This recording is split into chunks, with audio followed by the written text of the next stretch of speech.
In the previous two classes, we have discussed a lot on the failure of theories.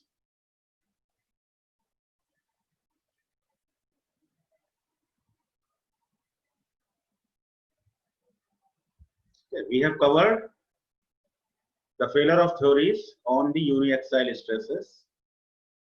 We have covered. We have covered all 5 types of theories. First theory says sigma 1 should be less than equal to SYT, or if we are using factor of safety, then it is SYT divided by Fs. Treat SYT as SYT divided by Fs. Factor of safety is must in the designs. So we generally take the factor of safety. So first we have to divide the yield point stress by the factor of safety. Then this will be our design stress. This will be our design stress. So the stress produced in our component should be less than the design stress. Should be less than the design stress. अभी तक हम किससे compare करते रहे हैं? Yield point stress से compare करते रहे हैं. When we divide yield stress by the factor of safety, then we will get the design stress. And now we have to compare with the everything with the design stress or design strain, like this, these things. So in the case of uniaxial stress, sigma 1 is given by this. तो इस theory का नाम क्या है? Maximum principal stress theory. दूसरी theory हम पढ़ चुके हैं, मैं जस्ट एक रिकैप कर रहा हूँ 2 मिनट में, है ना. दूसरी थ्योरी में हमने क्या किया था? Epsilon 1 should be less than इस थ्योरी का नाम क्या था? Maximum principal strain theory. Strain theory. और उसके बाद हमने एक एनर्जी वाला कंसेप्ट समझा था. तो energy is given by sigma 1 square divide by 2e, and this energy should be less then the energy at the yield point, है ना, divided by factor of safety. So u should be less than UIT divided by factor of safety. You can say in this way. Or UIT is a function of SYT. UIT is a function of SYT square. So you can say here sigma YT divided by Fs whole square. So you use factor of safety with stress, not with the strain. You have the formula for yield point stress. So yield point stress is given by SYT square divided by 2 times Young's modulus. So when you will involve factor of safety in this, then your formula will be like this: SYT divided by Fs whole square divided by 2 times Young's modulus. So this formula will be changes to this formula when we will use the factor of safety in our design. We will just divide SYT by the factor of safety. I think it is clear now. ठीक है, 3 theory हो गई. चौथी हमने कौन सी theory पढ़ी थी? Distortion energy theory पढ़ी थी हमने. तो डिस्टॉर्शन एनर्जी थ्योरी के केस में यूडी को हमने कैसे फाइंड किया था? यू में से हमने यूवी को माइनस कर दिया था, और यूडी के लिए हमारे पास क्या फॉर्मूला आ गया था? 2 + 2 mu divided by 6e into SYT whole square. बताइए फॉर्मूला आया था कि नहीं आया था? Yes sir. है ना, यील्ड पॉइंट के लिए ये आया था. यदि SYT की जगह पर मैं सिग्मा 1 रख तो फिर वो यूनिएक्साइल के लिए आ गया था. That we have proved. ये हम क्लियर कट प्रूव कर सकते हैं, है ना. उसके बाद एक और लास्ट थ्योरी थी मैक्सिमम शियर स्ट्रेस थ्योरी. तो शियर स्ट्रेस के केस में शियर स्ट्रेस को हम यील्ड पॉइंट स्ट्रेस से कंपेयर कर देते हैं, है ना. Tau should be less than equal to tau by T, है ना. This is the maximum shear stress theory. तो ये हम कवर कर चुके हैं, है ना, इन द लास्ट क्लासेस. और इसके अलावा हम ये भी कवर कर चुके हैं ऑन दी बाईएक्साइल पर भी हमने स्टडी की है. बाईएक्साइल पर हमने केवल 3 थ्योरीज की स्टडी की है. Out of 5 we have covered 3 theories. First theory maximum principal stress, है ना, मैक्सिमम प्रिंसिपल स्ट्रेस. तो यहाँ पर हमारे पास 2 प्रिंसिपल स्ट्रेस लाई करते हैं, सिग्मा 1 और सिग्मा 2, है ना. इन दोनों में जो भी ग्रेटर होता है उस ग्रेटर को हम कंपेयर कर देते हैं again SYT divided by factor of safety यानी कि डिजाइन स्ट्रेस के साथ हम इसको कंपेयर कर देते हैं. So this is our maximum principal stress theory for the biaxial stresses. Now that we have covered. Similarly, we have also covered the maximum principal strain theory. So there will be epsilon 1, epsilon 2, epsilon 3. All three will be exist. Here sigma 3 is not existing. Although sigma 3 is not existing, but we have very much well known that epsilon 3 will exist. We will calculate all the principal strains, and whichever principal strain is greater, let epsilon 1 is greater than epsilon 2, epsilon greater than epsilon 2 greater than epsilon 3, then I will compare epsilon 1 with the epsilon yt. I will compare epsilon 1 with the epsilon yt. So this is our maximum principal strain theory. Similarly, we have also worked on the maximum strain energy theory. Maximum strain energy theory. So we have also derived a formula for the maximum strain, and that formula was just like 1 by 2e sigma 1 square plus sigma 2 square minus 2 times mu sigma 1 sigma 2. Now that we have derived in the yesterday's class. कल की class में हमने इस फॉर्मूले को derive किया था. फिर डिराइव करने के बाद ये जो हमको maximum principal strain energy that we have got, we will compare this energy with the yield point strain energy. है ना, we will compare. If this energy is less than the yield point strain energy, then our component is safe. Then our component is safe. So we have also covered these three theories. So for biaxial case, we have covered 1, 2, 3, and now we will cover remaining theories. Out of this, one is maximum distortion energy theory, and one is maximum shear stress theory. ठीक है, तो अभी आज का focus क्या है? We will work on biaxial stresses. We will cover these two theories. Then we will move towards triaxial stresses. And we will again cover the 5 theories for that, for the triaxial stresses. And after that, we will go for a numerical to apply these theories in case of tutorial classes or numerical classes. So that I am clearing this board. So my today's focus is on the biaxial stresses, the remaining 2 theories. So first theory, let I take maximum distortion energy theory. Maximum distortion energy theory. Distortion energy theory. So as you already know that this is a mechanical component. Sigma 1 is acting in one direction, sigma 2 is acting in other direction. Sigma 3 in this case is 0 because it is a biaxial problem. So sigma 3 is 0. I am converting this figure into again 2 parts, just like uniaxial stresses. So one is for distortion and one is for volumetric change. Strain energy is divided into 2 parts. One is strain energy due to distortion, and one is strain energy due to volumetric change. Same concept. So in case of volumetric stress, the stress is sigma v in one direction. In other direction, it is also sigma v, and in the third direction, it is also sigma v. And sigma v is always calculated as the average of all the 3 stresses. So stress number 1, stress number 2, stress number 3. So sigma v will be given by sigma 1 plus sigma 2 plus sigma 3 divided by 3. So here sigma 3 is 0. So this is ultimately sigma 1 plus sigma 2 divided by 3. This is our sigma v. So what I have to do, I have to just find the strain energy in this case. So strain energy I have already found. I have derived 1 by 2e sigma 1 square plus sigma 2 square minus 2 nu sigma 1 sigma 2. This is the total strain energy.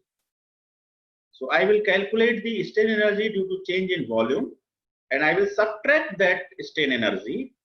I will calculate uv, and then I will subtract uv from u then I will find ut. This will be the concept, है ना। और यही concept हमारा यूनिएक्सेल के case में भी था, वही करना है। और यदि आप यहाँ पे देखना चाहें डिस्टॉर्शन के स्ट्रेसेस की यदि आप स्टडी करना चाहते हैं, then you have in this direction the total stress is sigma 1. Out of sigma 1, sigma v has been used for the volume change, so the remaining stress is sigma 1 minus sigma v. And similarly in this direction the total stress is sigma 2. Sigma v is already used for the volumetric change, so the remaining stress is sigma 2 minus sigma v. And in the third direction the total stress is 0, and out of 0 sigma v has been used, so it is 0 minus sigma v, so it is minus sigma v, है ना। You can say minus sigma v or you can change the direction and you can write plus sigma v, है ना। आप ऐसे भी समझ सकते हैं, minus means it is a direction change, it is a compression problem. So this is the distortion. तो इस पर काम करना थोड़ा कठिन है, थोड़ा सा कॉम्प्लेक्स है। डिस्टॉर्शन पर काम करना डायरेक्टली, तो हम थोड़ा इजीली तरीका अपनाते हैं। हम पहले टोटल स्ट्रेन एनर्जी पता करते हैं, जो कि हम ऑलरेडी पता कर चुके हैं। केवल हमारा काम क्या है, हमको यूवी फाइंड करना है, और यूवी जैसे ही फाइंड होगा हम यू में से यूवी को माइनस कर देंगे और हमको क्या मिल जाएगा, यूडी मिल जाएगा। I think it is clear. तो चलिए मैं जरा बोर्ड को क्लियर कर लेता हूँ, और अब मेरा फोकस होगा यूवी पर। तो यूवी तो मैंने कल भी निकाला था, है ना। कल भी मैंने यूनिएक्सेल केस के लिए यूवी निकाला था। तो देखो ये सिग्मा वी है, ये सिग्मा वी है, this is also sigma we. तो जो strain energy due to change in volume will be given by half of sigma v epsilon v plus half of sigma v epsilon v plus half of sigma v epsilon v, क्योंकि all the three direction में stress same है। So in x direction, in y direction, in z direction, or in the 1 2 3 direction, we will get the same component. So this will be added to 3/2 sigma v epsilon v. Okay, now put the value of sigma v. So sigma v we have already calculated. It is the average stress. So it is sigma 1 plus sigma 2 divided by 3, because sigma 3 is 0. ये हम already calculate कर चुके हैं। तो हम यहाँ पर sigma v की वैल्यू पुट कर देंगे, है ना। तो अभी हम नेक्स्ट स्टेप में पुट करेंगे। Let it is sigma v, and what is epsilon v? Epsilon v is given by epsilon. Due to this stress, we will get the linear strain, so it is sigma v by e, minus due to this stress we will get literal strain in this direction, so literal strain is given by nu times sigma v divided by e, and similarly due to this stress we will get literal strain in this direction, so it is nu times sigma v by e. So this is the linear strain, and these two components are the literal strain. So this can be solved as 1 minus 2 nu sigma v divided by e. ये हमने कल भी निकाला है। देखो यूनिएक्सेल case एक बार समझ में आ गया तो बाई एक्सेल तो बस उसको फॉलो करना है, नथिंग एल्स। तो हमने क्या किया, वैल्यू पुट कर दीजिए। एप्सिलॉन v की वैल्यू पुट कर दी हमने 1 minus 2 nu into sigma v divided by e।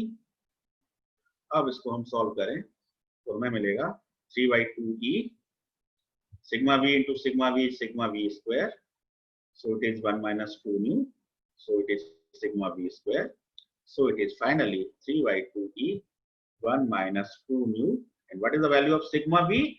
Sigma v is sigma 1 plus sigma 2 divided by 3। इस पर ध्यान दीजिए, sigma v की वैल्यू को हम सब्स्टिट्यूट कर रहे हैं, so it is sigma 1 plus sigma 2 divided by 3 whole square. तो हमारा फंडा क्या रहता है, हम हर चीज को जो कैलकुलेट करते हैं उसको हम कोशिश करते हैं कि वो प्रिंसिपल स्ट्रेसेस के फॉर्म में कन्वर्ट हो जाए, है ना। सारी चीज हमारा जो लास्ट रिजल्ट है वो किस फॉर्म में आ जाए, प्रिंसिपल स्ट्रेसेस के फॉर्म में आ जाए, है ना। So this is the final UV, इसको आप लोग याद रखिएगा, this is the final UV, ठीक है। 3/2e 1 minus 2 nu sigma 1 plus sigma 2 by 3 का होल स्क्वायर, यूवी आ गया। अब यूवी जब आ गया तो फिर तो क्या करना है, यू में से यूवी को माइनस करना है। तो चलिए मैं जरा सा इरेजर ले लेता हूँ। ये मैंने इरेजर ले लिया और मैं एक दो लाइन को जरा सा रब ऑफ कर देता हूँ। अब मुझे क्या करना है, टोटल स्ट्रेन एनर्जी में से वॉल्यूमेट्रिक स्ट्रेन एनर्जी को माइनस करना है। तो जैसे ही मैं माइनस करूंगा तो मुझे डिस्टॉर्शन एनर्जी मिल जाएगी, और उस डिस्टॉर्शन एनर्जी को फिर मैं यील्ड पॉइंट डिस्टॉर्शन एनर्जी से कंपेयर कर दूंगा, है ना। यही मुझे करना है, बहुत ही आसान है। तो चलिए अब हम कर लेते हैं। U D, है ना, strain energy due to distortion is given by U minus UV, U minus UV. So what is the value of U? U is given by 1 by 2E, ये हम डिराइव कर चुके हैं, sigma 1 square plus sigma 2 square minus 2 new sigma 1 sigma 2 minus UV। UV का ये पूरा formula है, इस पूरे फॉर्मूले को पुट कर दीजिए, 3 by 2E into 1 minus 2 new sigma 1 plus sigma 2 divided by 3 whole square. ये फॉर्मूला बन गया। अब इसको माइनस करके सॉल्व करने के बाद, इसको सॉल्व करने के बाद आपको क्या फॉर्मूला मिलने वाला है, बता सकता है कोई क्या फॉर्मूला आएगा? 1 plus nu divided by 6E, है ना। मैं स्टेप पे नहीं जा रहा हूँ, ये सॉल्यूशन आपके ऊपर छोड़ रहा हूँ, है ना। इसमें 2-3 स्टेप लगेंगे, कॉमन वॉमन निकाल करके, then you will get the final result at UD will be 1 plus mu by 6C 2 sigma 1 square plus 2 sigma 2 square minus 2 sigma 1 sigma 2. This will be the result. Correct? ये हमको क्या मिल गया? Distortion energy मिल गई। अब इस distortion energy को क्या करना है, हमें कंपेयर करना है ना। इस एनर्जी को कंपेयर करना है, किसके साथ कंपेयर करना है? यील्ड पॉइंट एनर्जी के साथ कंपेयर करना है। और यील्ड पॉइंट की एनर्जी क्या है, कोई बताएगा? What is the energy of the yield point? Yield point की एनर्जी तो कल हम प्रूव कर चुके हैं, है ना। जो यूनिएक्सियल केस की एनर्जी थी उसमें सिग्मा 1 आ रहा था, तो सिग्मा 1 की जगह पे उसमें क्या आ जाएगा? SYT आ जाएगा, बस इतना ही अंतर आने वाला है। तो वो उस एनर्जी का फॉर्मूला बताइए। यील्ड पॉइंट एनर्जी का फॉर्मूला ये था, U/T is given by SYT square multiplied by 2 plus 2 nu divided by 6. ये फॉर्मूला कल हमने प्रूफ किया था, 2 कॉमन ले लिया था, फिर 2 3 6 भी कर दिया था, तो अभी मैंने वही लिख दिया है। This is the yield point strain energy. ये भी हम यूनिएक्सियल के लिए हमने प्रूफ किया था, तो वहां सिग्मा 1 स्क्वायर आया था, बस सिग्मा 1 के स्क्वायर की जगह SYT स्क्वायर यूज करना है। अब इन दोनों को कंपेयर करिए, तो कंपेयर करने पे क्या होगा? 6C से 6C कैंसिल आउट हो जाएगा, 6C से 6C क्या हो जाएगा? कैंसिल आउट हो जाएगा, ठीक है। और देखो 1 प्लस न्यू यहाँ पर है, यहाँ 2 प्लस 2 न्यू है, 2 कॉमन ले लेंगे आप, है ना। तो यहाँ क्या बचेगा? 1 प्लस न्यू बचेगा, 1 प्लस न्यू ही बचेगा, तो 1 प्लस न्यू कैंसिल आउट हो जाएगा। यहाँ से आप देखो 2 कॉमन ले सकते हैं, 2 सिग्मा 1 में से 2 सिग्मा 2, और इसमें से 2 कॉमन आ जाएगा, वो 2 इस 2 से कैंसिल हो जाएगा। तो कुल मिलाकर ये 2 प्लस 2 न्यू पूरा ही कैंसिल हो जाएगा, और ये 2 भी खत्म हो गया, 2 कॉमन ले लिया मैंने। तो अल्टीमेटली मेरे पास इक्वेशन बची sigma 1 square plus sigma 2 square minus sigma 1 sigma 2 equal to SYT square. Now, this is the result that we will use in our calculations, है ना। एक चीज और कर सकते हैं इसमें, sigma 1 square plus sigma 2 square minus sigma 1 sigma 2 will be given by SYT divided by factor of safety। तो अभी मैंने इस यील्ड पॉइंट स्ट्रेस को क्या बना दिया? डिजाइन स्ट्रेस बना दिया, और मैंने अपनी एनर्जी को एक तरह से डिजाइन स्ट्रेस के, डिजाइन एनर्जी के साथ, डिजाइन स्ट्रेस स्ट्रेन एनर्जी के साथ, डिस्टॉर्शन एनर्जी के साथ कंपेयर कर दिया। So this is the final formula for the biaxial stresses that we will use when we will use the distortion energy theory। तो उस केस में हमें क्या क्या जरूरत पड़ेगी? Principal stress 1, principal stress 2, yield point and factor of safety. केवल 4 चीजों के पता होने से हम कंपोनेंट की डायमेंशन को कैलकुलेट कर पाएंगे। We will be able to find the dimension of the component as per this theory। तो this ends this theory। अब इस थ्योरी में कोई आपकी डाउट हो तो डिस्कस कर सकते हैं, अन्यथा हम फिर मैक्सिमम शियर स्ट्रेस थ्योरी की तरफ जाएंगे बाई एक्साइल केस में, लास्ट थ्योरी होगी। सर डिस्टॉर्शन को यील्ड एनर्जी से क्यों कंपेयर कर रहा है सर? देखो जब कंपोनेंट पर, मैं जरा से क्लियर कर देता हूं पहले, जब कंपोनेंट पे हम स्ट्रेस लगाते जाते हैं, तो जब हम यूनिवर्सल टेस्टिंग मशीन पे टेंशन टेस्ट करते हैं, तो हम पहले कुछ फोर्स अप्लाई करते हैं, फिर ग्रेजुअली इस फोर्स को इंक्रीज करते चले जाते हैं, है ना। तो एक पॉइंट ऐसा आता है जहां पे हमको यील्ड फिनोमेना ऑब्जर्व होती है, तो उस वैल्यू को हम क्या कहते हैं, SYT। तो एक तरह से ये मटेरियल का फेल्योर है, ठीक है।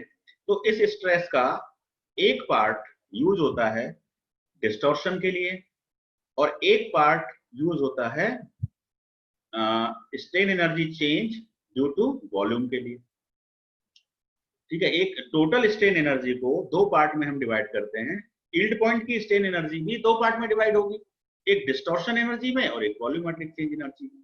तो जब हम डिस्टॉर्शन एनर्जी थ्योरी को फॉलो कर रहे हैं, है ना, वॉन माइसिस ने ये थ्योरी दी थी, तो वॉन माइसिस ने ये बोला कि डिस्टॉर्शन एनर्जी किसी मटेरियल में यदि स्टोर होने वाली डिस्टॉर्शन एनर्जी यदि यील्ड पॉइंट पर स्टोर होने वाली डिस्टॉर्शन एनर्जी से ज्यादा हो जाए तो वो मटेरियल फेल हो जाएगा। This is the statement of the distortion energy theory.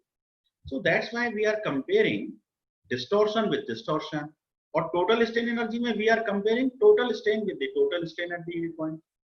तो जैसा जिस थ्योरी का नाम है हम वैसे ही कंपैरिजन कर रहे हैं। तो very much clear, we are using distortion energy and we are comparing with the distortion energy at the yield point। I think it is clear? Yes sir, clear। तो अब मैं जरा सा लास्ट थ्योरी पे चलता हूँ।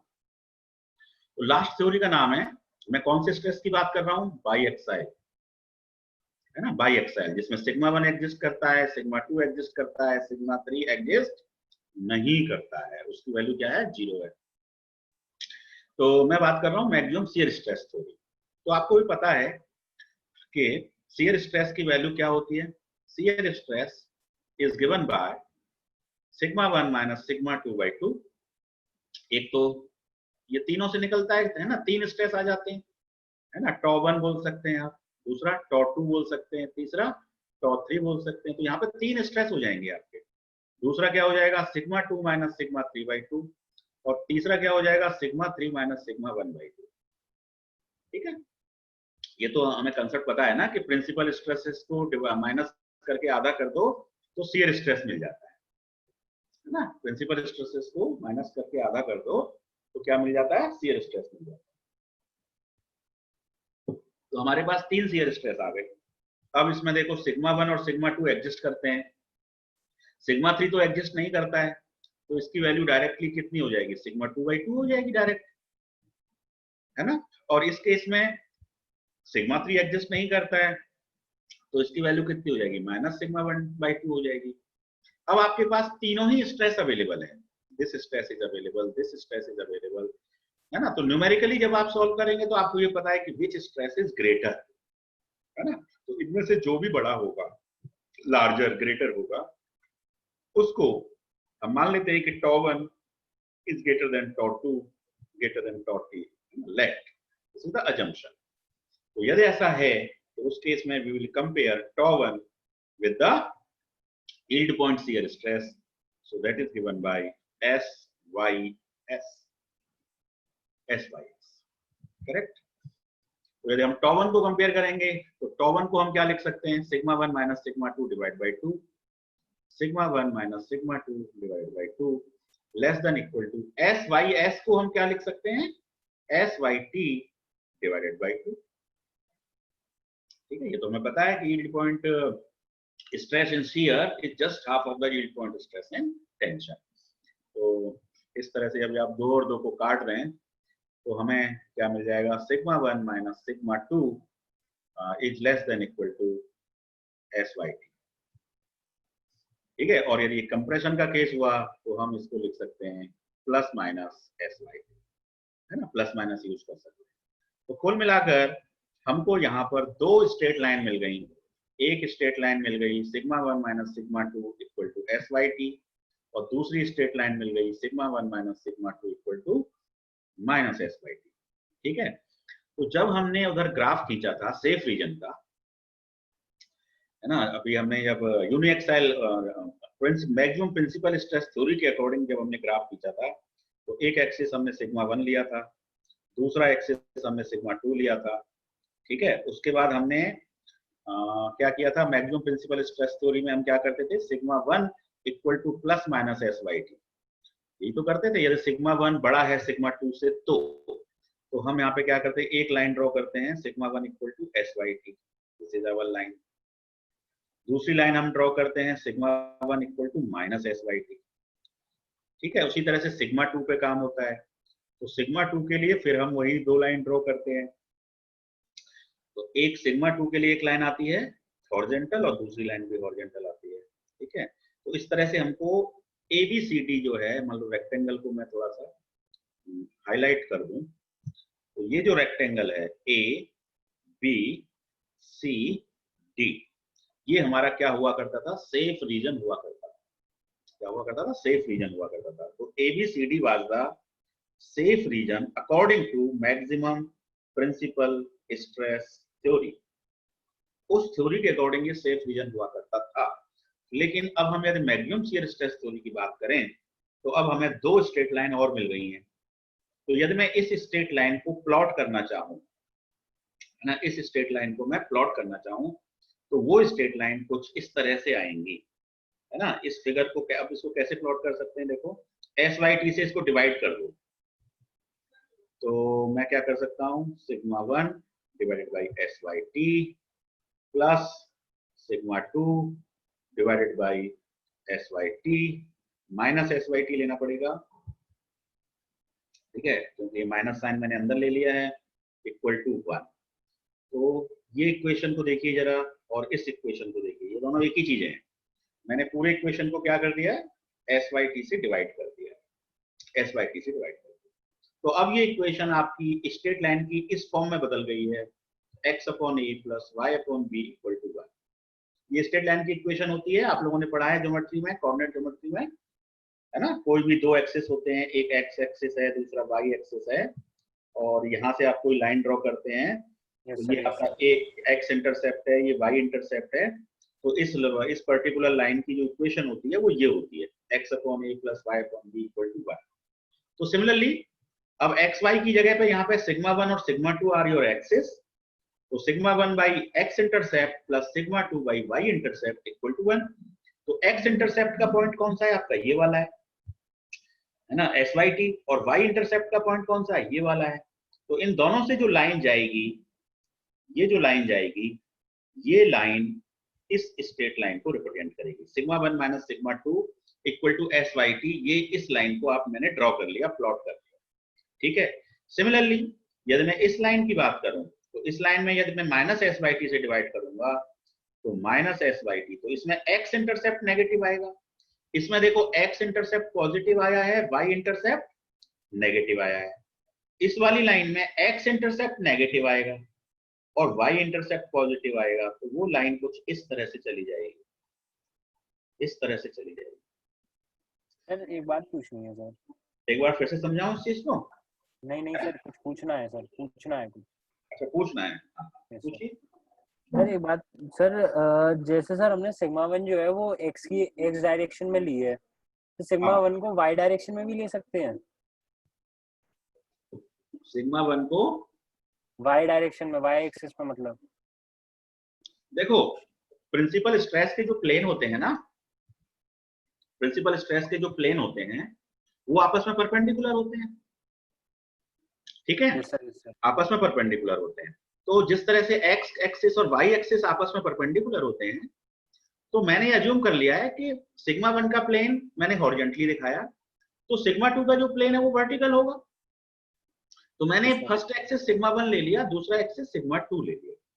ठीक है सर, तो अगर हम सिग्मा 1 को y एक्सिस पे लेना चाहो, सिग्मा 2 को x एक्सिस पे लेना चाहें, तो कर ले सकते हैं, इंटरचेंज हाँ कर दो, फिर आपकी थोड़ी सी ज्योमेट्री बदल जाएगी, कर सकते हैं। लेकिन जनरल कंसेप्ट यही है कि पहले वाला स्ट्रेस प्लेन, स्ट्रेस जो होगा उसको जनरली लोग हॉरिजॉन्टल लेते हैं। यदि आप चेंज करना चाहते हैं कर सकते हैं, इसको सिग्मा 1 कर दीजिए, इसको सिग्मा 2 कर दीजिए, फिर आपकी जो स्ट्रेट लाइंस हैं कुछ उस तरह से कट जाएंगी, है ना, पर अल्टीमेट रिजल्ट आपका सेम आएगा, उसमें कोई दिक्कत नहीं। तो मैंने क्या किया, इन दोनों स्ट्रेट लाइंस को प्लॉट कर लिया। तो प्लॉट करने से जो ABCD रीजन था, अब वो रीजन में से ये वाला पार्ट क्या हुआ, बाहर निकल गया। ये देखो, ये वाला जो एक ट्राइंगल है, ये पार्ट अब सेफ रीजन में नहीं है। पहले ये सेफ रीजन में था, लेकिन अब ये सेफ रीजन में नहीं है। सिमिलरली इधर आप देखेंगे तो ये वाला जो पार्ट है, ये पहले सेफ रीजन में था, लेकिन अब ये सेफ रीजन में नहीं है, क्योंकि इसको दो लाइनों से कट कर दिया गया है रेक्टेंगल को। और ये कट किसकी वजह से हुआ है, मैक्सिमम शियर स्ट्रेस थ्योरी के कंसेप्ट से कट हुआ है। क्योंकि मैक्सिमम शियर स्ट्रेस थ्योरी के केस में हमको दो स्ट्रेट लाइन मिली हैं, और उन स्ट्रेट लाइंस को जब हम प्लॉट कर रहे हैं, तो अब हमारे पास सेफ रीजन जो है वो हमारे पास क्या बच गया, केवल हमारे पास अब ये सेफ रीजन बचा। तो सेफ रीजन को मैं जरा सा मार्क कर देता हूं। Now this is the safe region, ये जो मैंने आपको दिखाया है, अब ये सेफ रीजन है। ठीक है, पहले रेक्टेंगल सेफ रीजन था, तो अब इस रीजन को यदि मैं नाम देना चाहूं तो मैं कैसे दे सकता हूं, देखो दिस इज ए पॉइंट, ये हमने बी ले ही लिया था, तो इसको सी पॉइंट ले लेते हैं। ठीक है, इसको डी पॉइंट ले लेते हैं, नहीं डी तो हम ऑलरेडी ले चुके हैं, इसको ई ले लेते हैं, कोई भी पॉइंट के नाम दे रहे हैं, है ना, सी ई, नहीं सी भी पहले से था, तो डी तक तो पहले से थे ना, तो मैं यहां से देता हूं ई और इसको एफ दोबारा से। तो चार पॉइंटों के नाम तो मैं पहले ही दे चुका हूं, और मेरे को जो नए पॉइंट मिले हैं उनकी मैं मार्किंग कर रहा हूं। तो ए बी सी डी तो मेरे पास है, तो डी के बाद में मैंने ले लिया ई, दिस इज पॉइंट एफ, है ना, एक ये नया पॉइंट है, लेट दिस इज पॉइंट जी, एक ये नया पॉइंट है, late this is point H. ठीक है, तो अब यदि मैं इसको देखूं तो ए ई एफ सी जी एच। ठीक है, अब ये जो क्या बन रहा है, ये एक तरह का हेक्सागन बन रहा है। कितनी इसकी साइड्स हो गई, देखो एक साइड, हाँ 6 साइड्स हो गई, एक ए ई, दूसरी ई एफ, तीसरी एफ सी, फिर सी जी, फिर जी एच और एच ए। तो ये हेक्सागन बन गया अब आपका। तो कहने का मतलब जो सेफ रीजन पहले रेक्टेंगल था, अब वो सेफ रीजन हेक्सागन में कन्वर्ट हो गया है ड्यू टू दिस थ्योरी। ठीक है, और यदि आप इस पॉइंट पे काम कर रहे होते, मान लो ये वाला पार्ट अब इस थ्योरी के हिसाब से अनसेफ है, मैक्सिमम प्रिंसिपल स्ट्रेस थ्योरी के हिसाब से, तो ये जो ब्लू कलर वाला जो पार्ट है ये सेफ पार्ट था, लेकिन अब ये पार्ट अनसेफ है एज पर दिस थ्योरी। ठीक है, इसी तरह से ऊपर से एक पार्ट, तो अब ये हेक्सागन में कन्वर्ट हो गया है। अच्छा, अब मान लो वॉन माइसिस के केस में, एक बार फिर से मैक्सिमम प्रिंसिपल स्ट्रेस थ्योरी के केस में, तो हमको क्या मिला, रेक्टेंगल मिला। ठीक है, अब इस रेक्टेंगल को हमने दो पार्ट में कट कर दिया, एक लाइन हमने नीचे से कट कर दी, दूसरी लाइन हमने नीचे ऊपर से कट कर दी, तो अब हमको क्या मिल गया, हेक्सागन मिल गया, है ना। मैं कंटिन्यूअस में पॉइंट ले लेता हूं, सो ए बी सी डी ई और एफ। तो पहले मैक्सिमम प्रिंसिपल स्ट्रेस थ्योरी से हमको क्या मिला था, रेक्टेंगल सेफ रीजन था। इस थ्योरी के हिसाब से सेफ रीजन थोड़ा सा कम हो गया, एरिया के हिसाब से देखें तो सेफ रीजन हमारा थोड़ा सा कम हो गया। अब ये जो कंसेप्ट हैं ये हमारे काम में आएंगे कि कौन सी थ्योरी ब्रिटल मटेरियल के लिए यूजफुल हो जाएगी, कौन सी थ्योरी डक्टाइल के लिए। एक अभी हम थोड़ा सा एक अगली क्लास में या तो एक डिस्कस करेंगे कि कौन सी थ्योरी किस मटेरियल के लिए सुटेबल होगी, है ना। तो पहले हम थोड़ा सा पढ़ लेते हैं पहले सभी थ्योरीज को। तो रेक्टेंगल में हम मिल गया हमको मैक्सिमम प्रिंसिपल स्ट्रेस थ्योरी के हिसाब से, हेक्सागन मिल गया हमको मैक्सिमम शियर स्ट्रेस थ्योरी के हिसाब से, तो ये तो शियर के हिसाब से मिल गया, शियर स्ट्रेस थ्योरी के हिसाब से, और ये हमको मिल गया मैक्सिमम प्रिंसिपल स्ट्रेस थ्योरी के हिसाब से। अब हमने एक वो और थ्योरी पढ़ी, कौन सी पढ़ी थी, अभी पढ़ी थी जस्ट, डिस्टॉर्शन एनर्जी थ्योरी पढ़ी थी। डिस्टॉर्शन एनर्जी थ्योरी में हमको एक फॉर्मूला मिला था, sigma 1 square plus sigma 2 square minus sigma 1 sigma 2 equal to S by T square, ऐसा कुछ फॉर्मूला मिला था। इस फॉर्मूले की यदि आप मैथमेटिकली एनालिसिस करेंगे, when you will analyze this formula mathematically, then you will find this represents an ellipse. ये एक इलिप्स को रिप्रेजेंट करता है, और इलिप्स के एक मेजर एक्सिस होता है, एक माइनर एक्सिस होता है। ठीक है, तो वो इलिप्स को यदि आप प्लॉट करेंगे, है ना, अब इसमें पूरी थोड़ा डिटेल मैथमेटिक्स है कि ये इलिप्स को कैसे रिप्रेजेंट करता है, और फिर इसका मेजर एक्सिस क्या होगा, इसका माइनर एक्सिस क्या होगा, है ना। उतनी ज्यादा डिटेल में हम अभी नहीं जा रहे हैं, बस अभी ये समझ रहे हैं कि ये फॉर्मूला एक इलिप्स को रिप्रेजेंट करता है, और उस इलिप्स को यदि हम प्लॉट करें तो वो इलिप्स इन्हीं 6 पॉइंटों से होता हुआ जाता है। A B C D E F, इन्हीं 6-9 पॉइंट से होता हुआ निकलता है। ठीक है, तो वो इलिप्स कुछ ऐसे आएगा आपका, इन्हीं 6 पॉइंटों से होता हुआ इलिप्स निकलेगा। ध्यान से देखिएगा, ये इलिप्स जो बन रहा है ये कौन सी थ्योरी के हिसाब से बन रहा है? डिस्टॉर्शन एनर्जी थ्योरी के हिसाब से। ठीक है, तो इस केस में हमको क्या मिल गया? इलिप्स मिल गया। ये कौन सी थ्योरी से मिल गया हमको? मैक्सिमम डिस्टॉर्शन एनर्जी थ्योरी के हिसाब से। करेक्ट। अब देखो इसमें क्या ऑब्जर्व हो रहा है कि हेक्सागन जो है वो पूरी तरह से इलिप्स के अंदर है, इनसाइड है ना? तो यदि हम मैक्सिमम प्रिंसिपल स्ट्रेस थ्योरी के हिसाब से बात करें तो पूरा रेक्टेंगल सेफ जोन है। मैक्सिमम शियर स्ट्रेस थ्योरी के हिसाब से बात करें तो एक ट्रायंगल यहां से कम हो गया, एक ट्रायंगल यहां से कम हो गया। यदि हम इलिप्स के अकॉर्डिंग बात करें तो और मैक्सिमम प्रिंसिपल स्ट्रेस से कंपेयर करें तो अब ये वाला पार्ट आउटसाइड है, ये अनसेफ पोर्शन है ना? ये अनसेफ पोर्शन है, ये अनसेफ पोर्शन है। और देखो जो पहले अनसेफ था अब वो सेफ भी हो गया है। ये वाले पार्ट पे ध्यान दीजिए, जो पहले अनसेफ था किसके हिसाब से? मैक्सिमम प्रिंसिपल स्ट्रेस थ्योरी के हिसाब से, और मैक्सिमम शियर स्ट्रेस थ्योरी के हिसाब से जो अनसेफ था वो इस थ्योरी के हिसाब से सेफ हो गया है। तो बाईएक्साइल के केस में आपको हर थ्योरी एक अलग सेफ रीजन दे रही है ना? तो अब ये फर्क है यूनिएक्साइल केस और बाईएक्साइल केस में।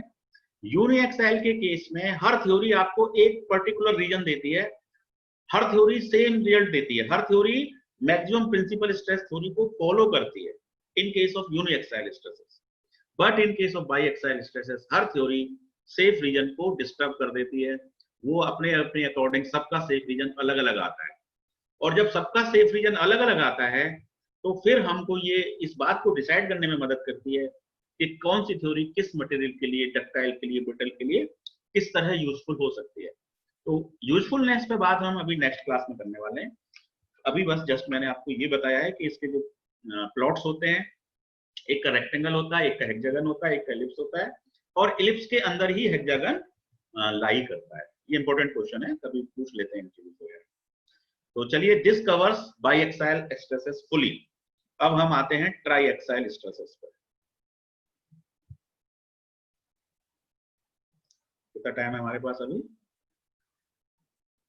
वी हैव 10-13 मिनट्स है ना? चलो इसको जल्दी से खत्म कर देंगे क्योंकि अब पता है हमें सारी चीजें। तो पहली थ्योरी क्या कहती है? मैक्सिमम प्रिंसिपल स्ट्रेस थ्योरी, है ना? बड़े आराम से आप बता देंगे। अब तो तीनों लाई कर रहे हैं, तीनों लाई कर रहे हैं, मतलब सिग्मा 1 भी लाई कर रहा है, सिग्मा 2 भी लाई कर रहा है, सिग्मा 3 भी लाई कर रहा है। तो इन तीनों में से कोई एक बड़ा होगा, कोई एक बड़ा होगा ना? तो मान लो कि सिग्मा 1 बड़ा है तो सिग्मा 1 को कंपेयर कर देंगे, तो सिग्मा 1 इक्वल टू क्या मिल जाएगा? Plus minus S by T. यदि सिग्मा 2 बड़ा हुआ तो क्या मिल जाएगा? Sigma 2 equal two plus minus S by T. Sigma 3 बड़ा हुआ तो क्या मिल जाएगा? Sigma 3 equal two plus minus S by T. तो कितनी स्ट्रेट लाइंस मिल गई आपको? 1 2 3 4 5 6, है ना? अब आपके 3 एक्सिस में जब आप इसे प्लॉट करेंगे तो प्लॉट करने के बाद में आपको पहले जो रेक्टेंगल मिल रहा था तो रेक्टेंगल की जगह पे आपको क्या मिल जाएगा? क्यूबॉइड मिल जाएगा, है ना? तो अब आप बात ये समझने की है कि बाईएक्साइल केस में जो सेफ रीजन रेक्टेंगल था, अब ट्राईएक्साइल के केस में वो सेफ रीजन आपका क्यूबॉइड होगा। क्या होगा? क्यूबॉइड होगा। शियर स्ट्रेस थ्योरी के केस में जो सेफ रीजन हेक्सागन था, बाईएक्साइल के केस में वो सेफ रीजन यहाँ पे हेक्सागोनल का एक 3D फिगर होगा। समझ रहे हैं आप? जैसे रेक्टेंगल का 3D फिगर क्यूबॉइड है, उसी तरह हेक्सागन का एक 3D फिगर होगा। सिमिलरली इलिप्स का एक 3D फिगर होगा, इलिप्स और मैक्सिमम डिस्टॉर्शन एनर्जी के केस। तो यू हैव सम आइडिया कि बाईएक्साइल से जब हम ट्राईएक्साइल की तरफ जा रहे हैं तो हम 3D ज्योमेट्री की तरफ बढ़ रहे हैं, तो हमारी कॉम्प्लेक्सिटी बढ़ रही है। तो उस केस में फिर हमको सारी चीजों को मैट्रिक्स फॉर्म में काम करना पड़ता है। तो मैट्रिक्स मतलब वही फिर मैटलैब कंसेप्ट आ जाता है, मैट्रिक्स लेबोरेटरी। तो फिर इस 3D वाली कैलकुलेशंस को मैटलैब में बड़ी आसानी से आप कर सकते हैं यदि आपको मैट्रिक्स के फंक्शंस बहुत अच्छी तरह आते हैं तो। ठीक है, तो ये मैंने आपको बता दिया। मैक्सिमम प्रिंसिपल स्ट्रेस थ्योरी बहुत सिंपल है। Similarly maximum shear stress theory बहुत सिंपल है। सिग्मा 1, सिग्मा 2, सिग्मा 3 तीनों लाई कर रहे हैं, कोई जीरो नहीं है। तो टाउ 1 आपका क्या हो जाएगा? Sigma 1 minus sigma 2 by 2। Tau 2 क्या हो जाएगा? Sigma 2 minus sigma 3 by 2। तो 3 क्या हो जाएगा, सिग्मा 3 माइनस सिग्मा 1/2। बहुत आसान है, बस इनको कंपेयर कर दो यील्ड पॉइंट के साथ, इसको भी कर दो, इसको भी कर दो, इसको भी कर दो, जो बड़ा हो उसको कंपेयर कर दो yield point stress in shear के साथ। तो ये 2 थ्योरी खत्म होती हैं। अब मैं आता हूँ थर्ड थ्योरी पर। थर्ड थ्योरी हमारी है मैक्सिमम प्रिंसिपल स्ट्रेन थ्योरी। तो बहुत आसान है, सिग्मा 1 लाई कर रहा है, सिग्मा 2 लाई कर रहा है, सिग्मा 3 लाई कर रहा है ना। एप्सिलॉन 1 कैलकुलेट कर लो, एप्सिलॉन 2 कैलकुलेट कर लो, एप्सिलॉन 3 कैलकुलेट कर लो। बहुत ही आसान है। एप्सिलॉन 1 के लिए ये लीनियर देगा, बाकी दोनों क्या देंगे, लिटरल देंगे। एप्सिलॉन 2 के लिए ये लीनियर देगा, बाकी दोनों क्या देंगे, लिटरल देंगे। एप्सिलॉन 3 के लिए ये लीनियर स्ट्रेन देगा और बाकी दोनों लिटरल स्ट्रेन देंगे। तो कोई एक लिख देता हूं बस मैं, बाकी आप अपने आप लिख लेना। Sigma 1/e minus new time sigma 2/e minus new time sigma 3/e। इसी तरह से आप इनको भी लिख सकते हैं इन द सिमिलर फैशन। तो मान लेते हैं कि ये वाली स्ट्रेन सबसे बड़ी है, तो इस स्ट्रेन को हम कंपेयर कर देंगे किसके साथ, वही यील्ड पॉइंट के साथ। कंपैरिजन हमेशा यील्ड पॉइंट के साथ ही हम करेंगे, ठीक है। और उससे हम क्या निकाल लेंगे, डायमेंशन ऑफ द कंपोनेंट निकाल लेंगे। तो ये तीसरी थ्योरी भी खत्म होती है। इस थ्योरी का नाम क्या था, maximum principal strain theory. Maximum principal strain theory. अब मैं आता हूं चौथी थ्योरी की तरफ, थ्योरी नंबर 4। तो थ्योरी का नाम क्या है, maximum strain energy theory. Maximum strain energy theory, maximum strain energy theory. बहुत आसान है। मैक्सिमम स्ट्रेन एनर्जी निकालने के लिए क्या फॉर्मूला है, half sigma 1 epsilon 1, half sigma 2 epsilon 2, half sigma 3 epsilon 3। तीनों लाई करते हैं, सिग्मा 1 लाई कर रहा है, सिग्मा 2 लाई कर रहा है, सिग्मा 3 लाई कर रहा है, एप्सिलॉन 1 लाई कर रहा है, एप्सिलॉन 2 लाई कर रहा है, एप्सिलॉन सब कुछ लाई कर रहा है। तीनों टर्म एग्जिस्ट करेंगे। बाई एक्साइल के केस में ये वाला टर्म एग्जिस्ट नहीं करता है, क्योंकि सिग्मा 3 0 हो जाता है। तो कंसेप्ट वही है। और जब इसको आप सॉल्व करेंगे, है ना, सिग्मा 1 की जगह सिग्मा 1, एप्सिलॉन 1 की जगह आप वैल्यू रख दीजिए जो भी आपने निकाली थी, sigma 1/e minus new time sigma 2/e plus new time minus new time sigma 3/e। तो ये वाली वैल्यू को आप सिग्मा एप्सिलॉन 1 की जगह पुट करिए, सिमिलरली एप्सिलॉन 2 की वैल्यू पुट करिए, एप्सिलॉन 3 की वैल्यू पुट करिए और उसको पूरे को सॉल्व कर दीजिए। तो सॉल्व करने के बाद जो फाइनल रिजल्ट आएगा, है ना, वो आप कर लेना। तो मैं फाइनल रिजल्ट लिख दे रहा हूँ। तो final result will come 1/2e bracket में sigma 1 square plus sigma 2 square plus sigma 3 square minus 2 new sigma 1 sigma 2 plus sigma 2 sigma 3 plus sigma 3 sigma 1। This will be the final result for the maximum strain energy। ठीक है। अब यदि आपको इस फॉर्मूले में यदि आप सिग्मा 3 को 0 पुट कर देंगे तो आपका बाई एक्सेल का फॉर्मूला बन जाएगा। यदि आप सिग्मा 2 और सिग्मा 3 दोनों को 0 पुट कर देंगे तो आपका यूनि एक्सेल का फॉर्मूला बन जाएगा। ठीक है। तो ये मैक्सिमम स्ट्रेन एनर्जी का इस फॉर्मूले को याद रखिए, इज इंपॉर्टेंट, है ना। हर केस की स्ट्रेन एनर्जी आपको बिल्कुल जवानी आनी चाहिए। 1/2e this square plus this square plus this square minus 2 new this. ठीक है। तो ये हमारा मैक्सिमम स्ट्रेन एनर्जी थ्योरी हो गई। अब इस स्ट्रेन एनर्जी को हम कंपेयर कर देंगे किसके साथ, वही यील्ड पॉइंट के साथ कंपेयर कर देंगे। और डेफिनेशन क्या हो जाएगी, कोई mechanical component as per maximum strain energy theory, a mechanical component under triaxial stresses will fail when the maximum strain energy stored in the component is more than the maximum strain energy stored at the yield point। Comparison किसके साथ करना है, yield point के साथ, है ना। और वो फैक्टर ऑफ सेफ्टी वाली चीजें अपने आप चलती रहेंगी।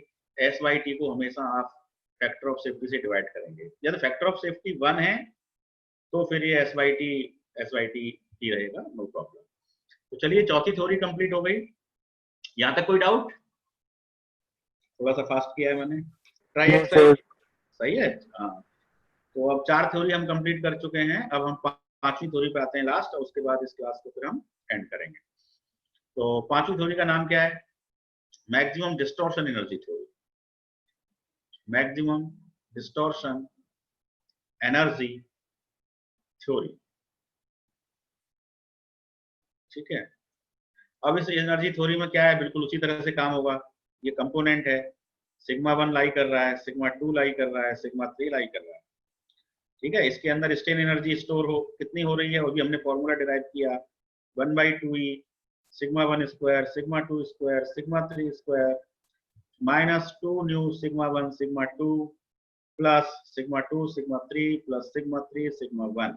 ये हमने अभी डिराइव किया फॉर्मूला। तो ये अब इसको हम दो पार्ट में डिवाइड कर दे रहे हैं, एक तो strain energy due to distortion और दूसरा हम डिवाइड कर दे रहे हैं strain energy due to change in volume, है ना। बिल्कुल वही कंसेप्ट चल रहा है। तो चेंज इन वॉल्यूम का कंसेप्ट बिल्कुल वही है। डायरेक्शन में, तीनों डायरेक्शन में इक्वल स्ट्रेसेस आएंगे, sigma V sigma V sigma V. और सिग्मा वी की वैल्यू कैसे कैलकुलेट करोगे, सिग्मा एवरेज। और सिग्मा एवरेज कैसे कैलकुलेट करोगे, sigma 1 plus sigma 2 plus sigma 3 divide by 3। ये बात हो गई। अब इसकी स्ट्रेन निकालना बड़ा आसान है। यूवी बराबर क्या था, 3/2 सिग्मा वी अपसिलॉन वी। अपसिलॉन वी पता है ना। सॉल्व करके जो भी आंसर आएगा वो यूवी का आंसर आपका आ जाएगा। तो ट्राई एक्साइल केस में यूवी का जो आंसर आता है वो मैं यहाँ नोट कर देता हूँ। यूवी का आंसर आता है, फाइनली आप इसको मिला लेना, 1 - 2 न्यू डिवाइड बाई 6c। और यहाँ पे आएगा sigma 1 plus sigma 2 plus sigma 3 whole square. ठीक है, मतलब एक रिदम बन रही है। देखो, जब बाई एक्साइल में था तो sigma 1 plus sigma 2 whole square था, जब यूनी एक्साइल में था तो केवल सिग्मा 1 स्क्वायर था। अब ट्राई एक्साइल में sigma 1 plus sigma 2 plus sigma 3 whole square. बाकी ये वाली फिगर तो तीनों में सेम है, 1 - 2 न्यू बाई 6c, चाहे यूनी एक्साइल हो बाई एक्साइल, याद रखने के लिए भी आसान है। तो ये हमारा ट्राई एक्साइल केस में वॉल्यूमेट्रिक स्ट्रेन एनर्जी आ गई। करेक्ट। अब हमें क्या करना है, इसको तो काम करना कठिन है, तो हम क्या करेंगे, u में से uv को क्या कर देंगे, माइनस कर देंगे। तो ud निकालने के लिए हम u में से uv को माइनस कर देंगे। uv हम निकाल चुके हैं, u हम निकाल चुके हैं, माइनस करना है। अच्छा, ud की यदि हम सिचुएशन देखें तो बिल्कुल उसी तरह से आप बना सकते हैं सिचुएशन को। ऐसे बना सकते हैं, टोटल स्ट्रेस सिग्मा 1 था, सिग्मा भी यूज हो गया तो बचा कितना, सिग्मा 1 माइनस सिग्मा बी। इसी तरह से इधर कितना बचा, सिग्मा 2 माइनस सिग्मा बी। और इस डायरेक्शन में कितना बचा, sigma 3 minus sigma we. This is the situation. देख रहे हैं आप, यूनी एक्सेल समझ में आ जाए तो ट्राई एक्सेल 5 वर्ड में समझ में आता है।